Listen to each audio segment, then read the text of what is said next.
Tal como lo habíamos informado, está con nosotros el doctor Ramón Andrés Blanco Fernández, completo. Algunos le dicen Blanco Fernández. El doctor Blanco el Fernández. Doctor Blanco Fernández, Andrés Blanco Fernández. Sí.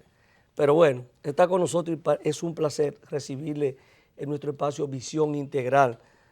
Un hombre de una larga vida pública, ¿no? Muy dilatada. Muy dilatada. Abogado, profesor universitario, muchos años, dirigente político, intelectual. Para nosotros es un placer que él nos acompañe para abordar un tema que ha impactado el mundo, que es la muerte del comandante Fidel Castro, que muere a los 90 años.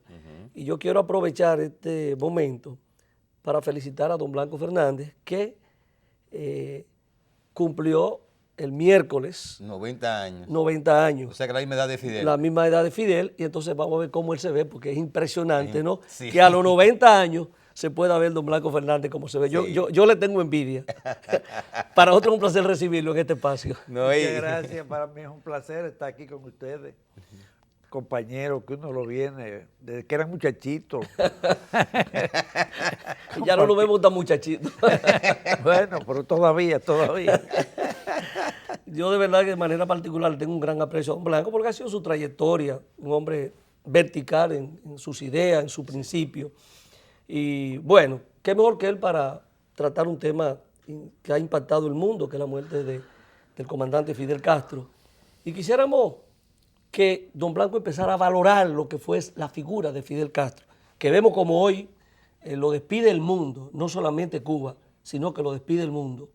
9 días de duelo, no solamente en Cuba, sino en otros países. Y es despedido por dirigentes políticos y dirigentes de gente que lo admiró, que y, lo admiró, y de gente también que le adversó. Un hombre admirado y odiado. Y odiado, sí. Vamos a hablar, No. ¿qué significó esa figura para el mundo? Se habla de que es el personaje más importante o más sobresaliente, de mayor impacto del siglo XX. Del siglo XX. Yo quiero decir lo siguiente. Primero, tenemos una gratitud frente a Fidel, porque Fidel fue de lo que se organizó en el movimiento del 47 Cayo Confite. para venir a la expedición a liberarnos de la tiranía de Trujillo. Y fracasó esa expedición y pudo escapar a que lo apresaran, porque se lanzó al mar él y otro, y nadando salió. Pero venía para la República Dominicana a liberarnos. Juan Bosch fue parte de los dirigentes de ese movimiento expedicionario de Cayo Confite. Bueno, yo creo que Fidel jugó un papel estelar y no se equivoquen lo que dicen que fue la figura política más sobresaliente del siglo pasado, porque jugó un papel en un país pequeño. Pero quiero decir algo. La importancia de lo que hizo el comandante Fidel Castro lo hizo porque tenía conocimiento de la historia. Él conocía la historia de su país y sabía la causa por qué no se pudo hacer la revolución que inició José Martí. Cuando Cuba era una colonia, los norteamericanos querían comprar a Cuba y fueron a ofrecerle a la reina viuda, una suma cuantiosa de dinero, y la reina votó al embajador de su despacho. Entonces, a partir de ahí ellos alentaron el cambio. Al producirse el movimiento de José Martí, que comienza en 1895, ya habían fracasado en dos ocasiones. La expedición del 50, de 1850, empezada por López, y después la otra, que fueron los del 68 al 78. Cuando esa revolución estaba ya tomando el poder, los norteamericanos, se dice que fue accidental, entraron al muelle de La Habana, con un barco con 257 marineros y se explotó. Pudo ser coincidencial, otros creen que fue expresamente explotado porque apareció un capitán que no murió, que estaba afuera. Eso dio lugar a que ellos acusaran a España de que habían sido los que le explotaron el barco, le declararon la guerra y, lógico, se tomaron a Cuba. ¿Qué querían? Tierra para producir azúcar. Y la repartieron, se la cogieron, hicieron lo que le dio la gana, cogieron a Guantánamo, pero esa lucha contra España dio como resultado quedarse con Puerto Rico, quedarse con las Filipinas y otras más. Entonces, Fidel sabía todo eso y fue poco a poco. Recuérdense que se ponía un rosario, era religioso, y supo dirigir esa revolución que se consideraba prácticamente imposible tumbar a un dictador que tenía el apoyo precisamente. El arraigo, el apoyo, la fortaleza. Bueno, pues ganó la revolución y comenzó a tomar medidas. Le querían imponer cosas y como él no aceptó nada de eso, sino inició la reforma agraria, pues lanzó la revolución y se vio obligado a pactar con la Unión Soviética para evitar que la potencia más cerca lo desapareciera. Se dice se dice que Fidel Castro se radicaliza contra los Estados Unidos a partir de la invasión de Ayacucho. A partir de ese momento. A partir de ese momento, Sí, porque sí. antes no se declaró comunista al triunfar la revolución en el 59, sino que lo hace ya en el 1961 con Playa Girón. Sí, yo casi estoy seguro, y él no lo dijo, pero dejó entrever que era otro curso que iba a tomar la revolución, pero que lo tenían... lo obligaron casi. Obligaron a eso, a pactar y a seguir el camino de la revolución. Doctor Blanco Fernández, en esa, digamos, narración suya de ese aspecto histórico de Cuba y la participación ya de Fidel como líder, hay un elemento interesante en estos aspectos. Fíjese que Cuba nunca logró, fue de los países de América Latina que nunca logró su independencia ante los españoles. Nunca lo logró. Y de ahí vienen entonces las negociaciones con los Estados Unidos y cae bajo el protectorado de los Estados Unidos. Sí. Logran liberarse, digamos, de los Estados Unidos en esa parte con lo que fue la revolución. Sin embargo, tiene que caer en el protectorado de la Unión Soviética. O sea, que una trayectoria de Cuba como país, para poder sobrevivir en sus procesos históricos, ha tenido que estar respaldado por una potencia. Sí. Y quizás para algunos historiadores ese elemento fue que convirtió, digamos, a Fidel radicalizarse en su proceso interno de revolución en ese sentido. Y quizás que algunos errores que se cometieron en la revolución, errores que en modo alguno pueden opacar digamos, las grandes transformaciones, los grandes logros, pero como todo en la vida, como humanos que somos, en nuestro actuar en la vida, siempre hay errores y hay también aciertos. Y repito, sus aciertos fueron, ¿verdad?, inconmensurables comparados con lo que se le pueden llamar sus errores. En ese sentido, mi pregunta sería la siguiente. Hoy no está Fidel. ¿Qué será de Cuba? ¿Qué pasará con Cuba? Desde su punto de vista, de su experiencia, que conversó mucho con Fidel, que conoció, digamos, su pensamiento, que usted fue a Cuba, conoció a la alta dirigencia, que conoce más o menos cómo piensan, ¿verdad?, los revolucionarios cubanos.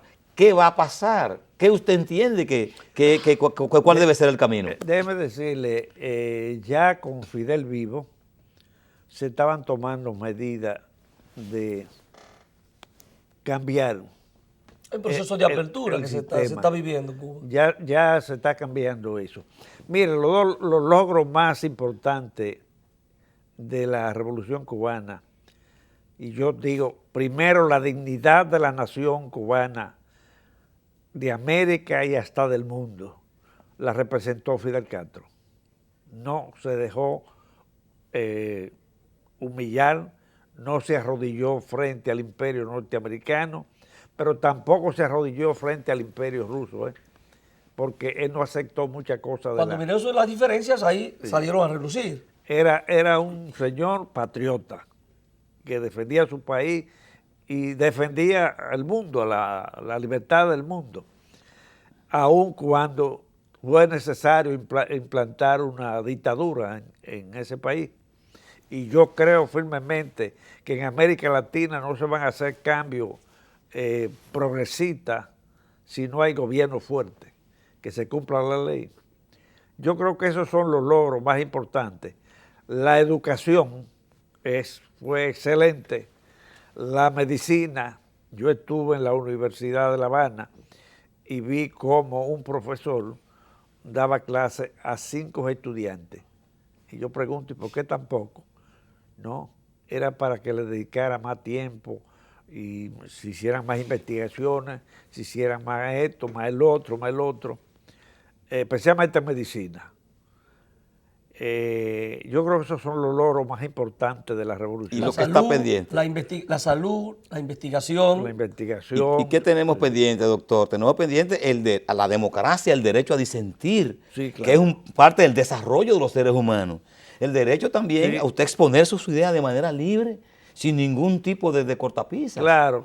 Es un elemento pendiente. Yo entiendo que la revolución va para allá, pero será un proceso muy lento.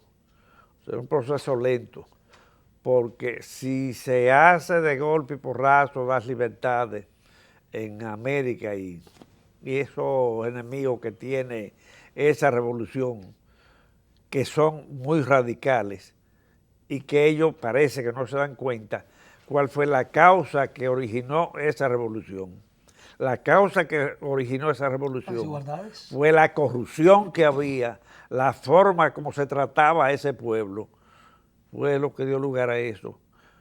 A mí me dijo Pedro Mil en una ocasión que cuando él llegó a Cuba fue a cortarse el pelo a una barbería y no lo aceptaron porque era mulato.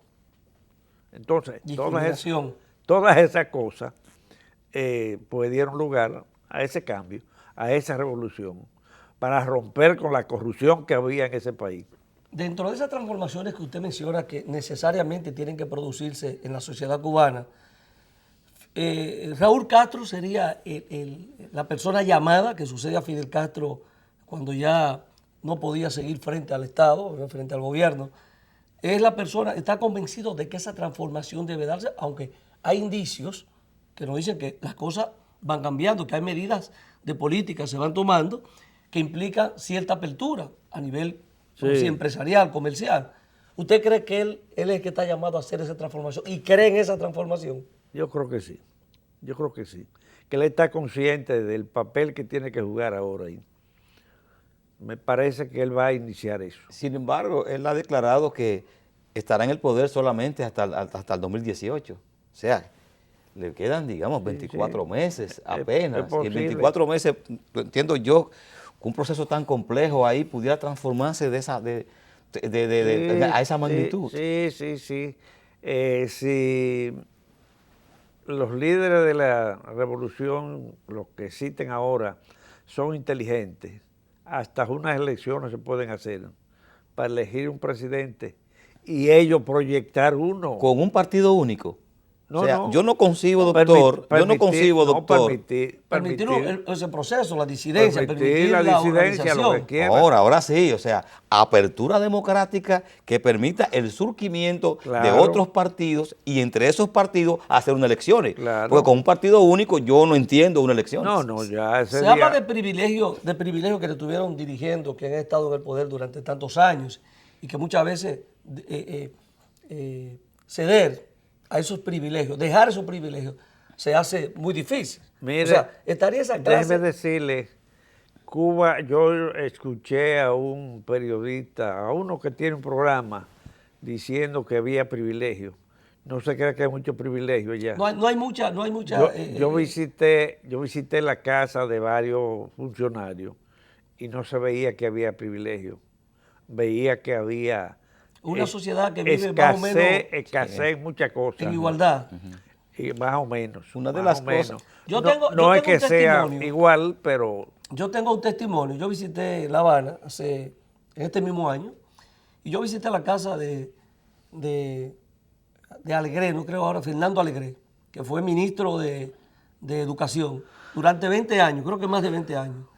Y vive como cualquier persona normal, humilde, cualquier clase media baja en Cuba, habiendo sido ministro de Educación durante más de 20 años. sí, en la Y eso habla muy bien. La casa del rector de la Universidad de de La Habana, La Habana. Roja, una casa humilde, muy humilde, más humilde que la mía. Quiere decir entonces, doctor, que hay una paradoja ahí. La paradoja es la siguiente.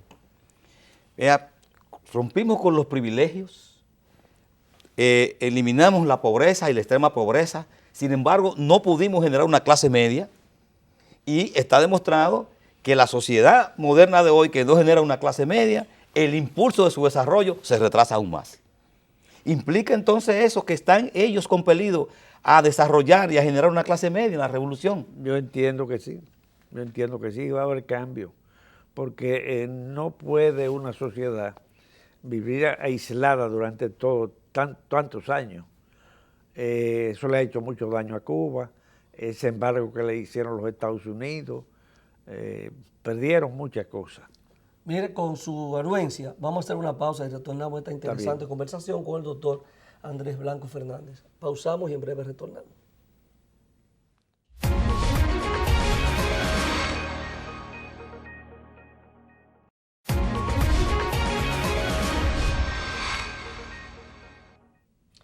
Bien, retornamos con el doctor Andrés Blanco Fernández, Ramón Andrés Blanco Fernández.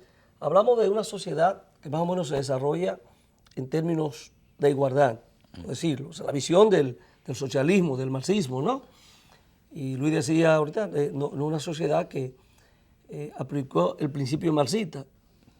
Sí, no sé, sí, O sea, a cada quien, según su aporte.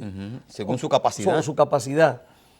Yo digo, cuando uno ve la sociedad cubana, y creo que usted lo decía, se da cuenta de esa sociedad donde no hay una clase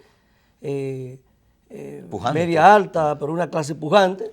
Creo que la sociedad para mí, según lo que yo entiendo, cometió algunos errores porque hubieron expropiaciones que uno no lo entendía, porque es una sociedad, por eso que para mí se queda estacionaria. Hay logros globales con los indicadores, salud, educación, los avances en la ciencia es indiscutible, ¿no? En Cuba. Sí. Sin embargo, hay una clase que entiende, que tiene precariedades, que tiene necesidades y que hoy en día yo creo que ahí está el mayor cuestionamiento.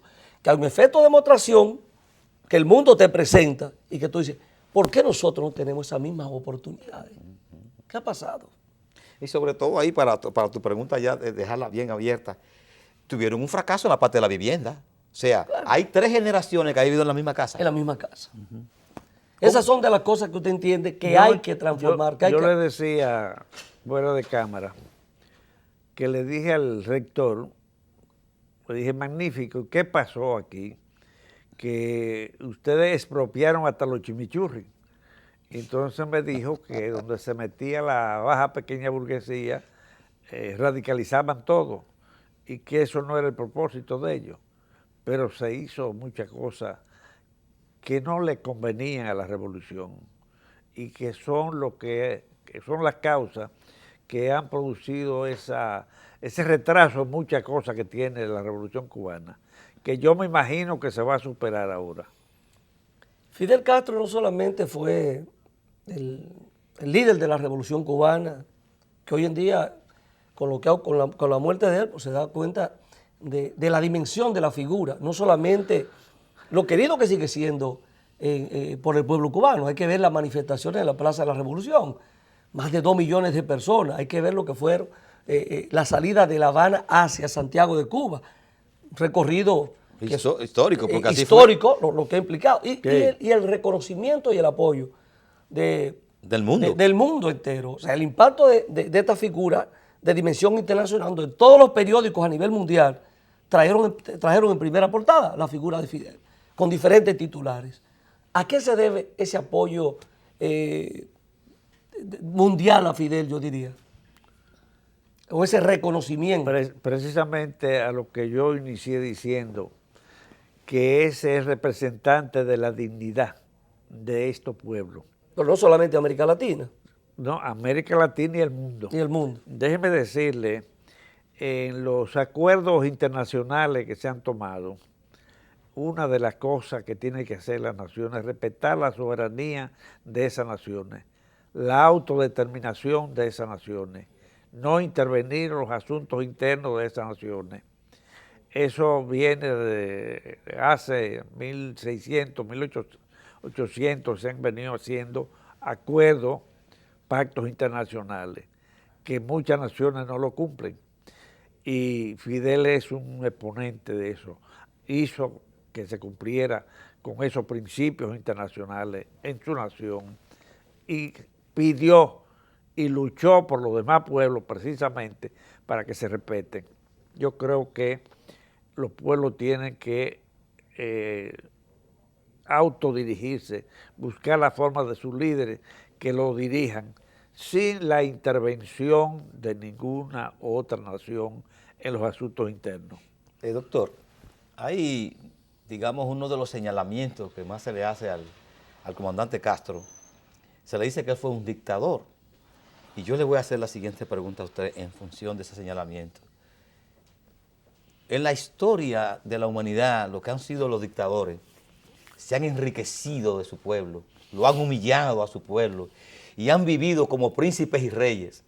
Esa no fue Fidel, la no. actitud de Fidel. Eso no fue Fidel. Entonces cuestiono la palabra dictador. Todo lo contrario. Fidel fue el que se despojó de los bienes que heredó para Porque darse era acomodado. Que no eran pocos, Era un ingenio azucarero que tenían de muchas miles de tareas. Y eso fue otorgado a La primera expropiación fue la de la familia. La de él.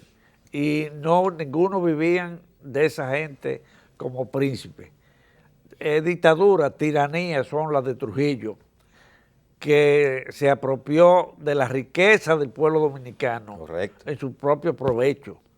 Y otros dictadores de América que quieren ser dictadores precisamente por las cuestiones económicas, para sobresalir, para que su figura, para que les rindan homenaje. Ese es el problema que tenemos en América Latina, que Fidel no fue ese dictador. Había un gobierno fuerte, que había normas jurídicas que había que cumplirlas, pero de ahí no pasaba. Usted no puede, aquí en la democracia, ahí tú tienes que respetar las normas jurídicas, tú no puedes violarlas porque te sancionan. Entonces en Cuba pasaba lo mismo. Si tú violabas una norma de la de esa, pues te sancionan.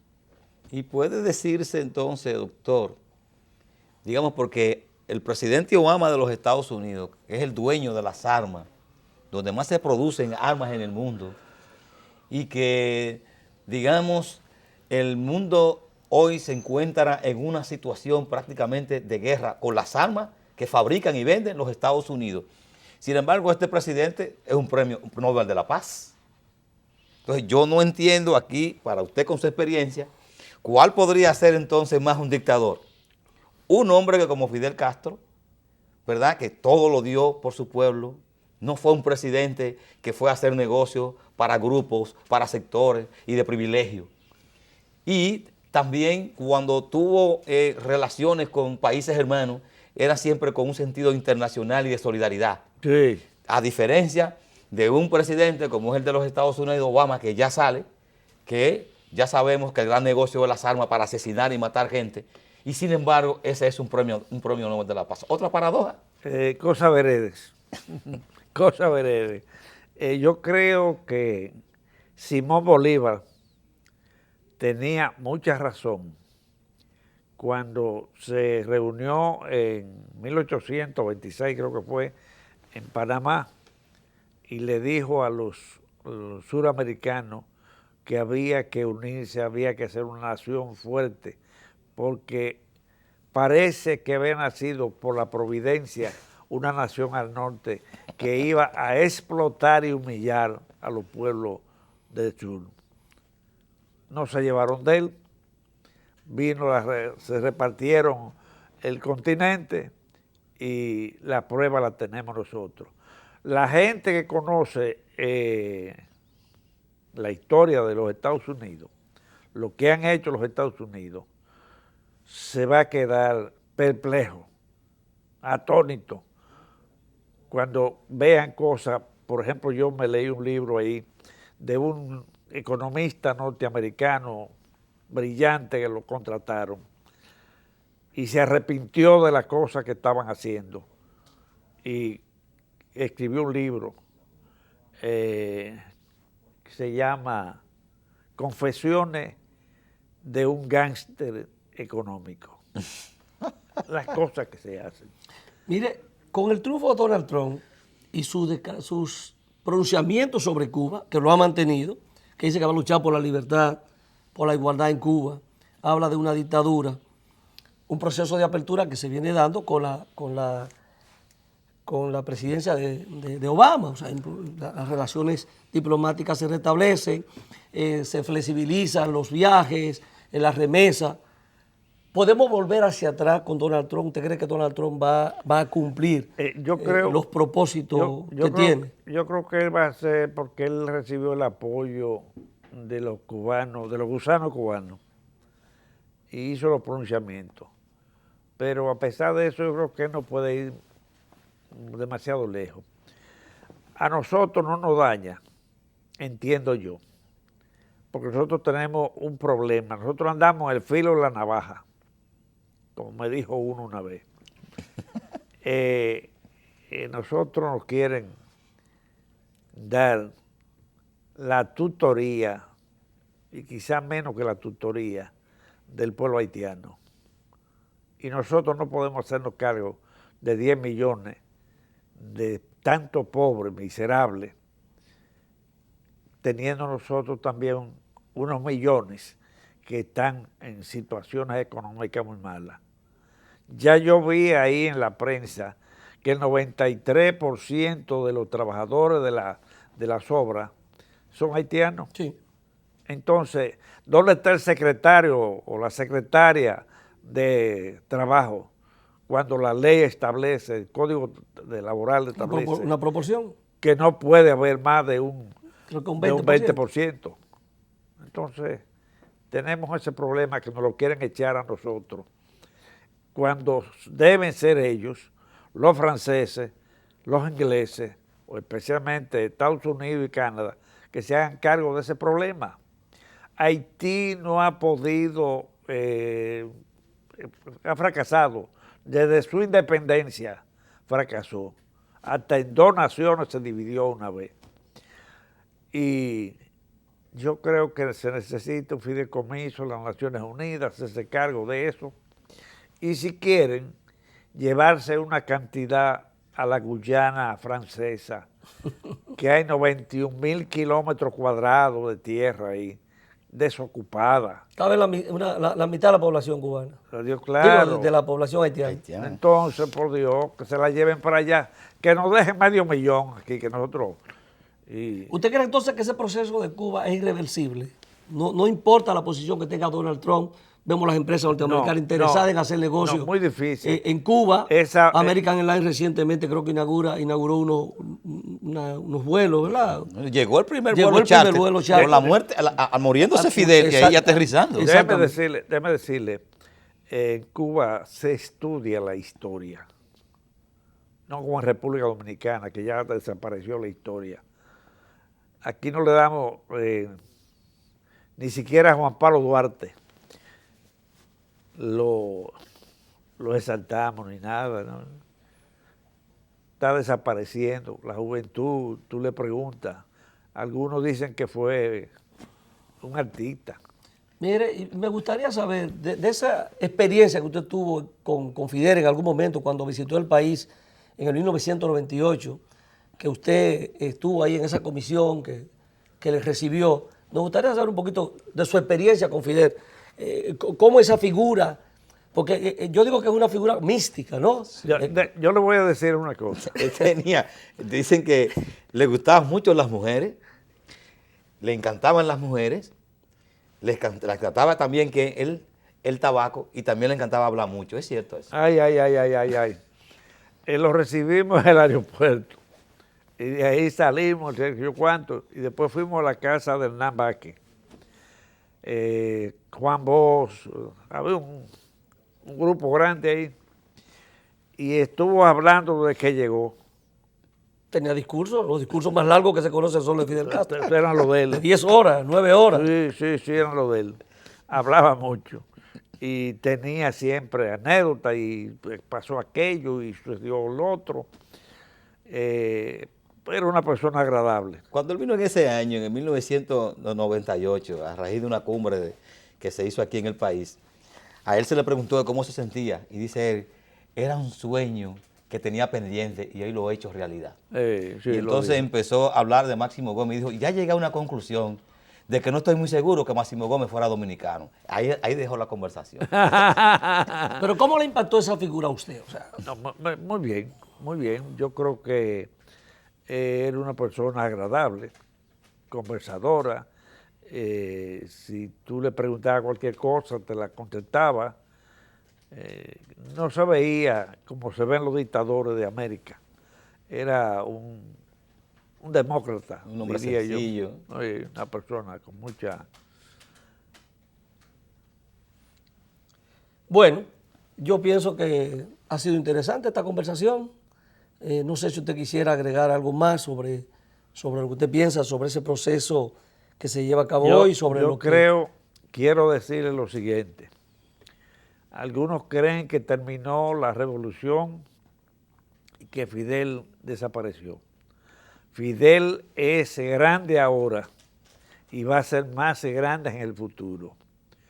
La historia de Fidel llegará un día a las generaciones venideras y se levantará América con la dignidad que él levantó a Cuba.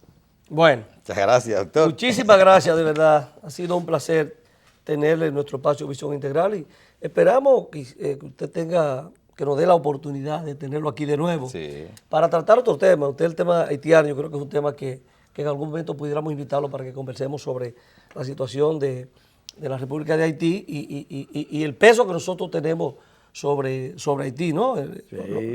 La consecuencia para el país. Y de un Estado que fallido. Y de Juan Bosch también. Y de Juan Bosch también. Así que muchísimas gracias por haber estado con nosotros. A usted, amables televidentes, será hasta el próximo domingo.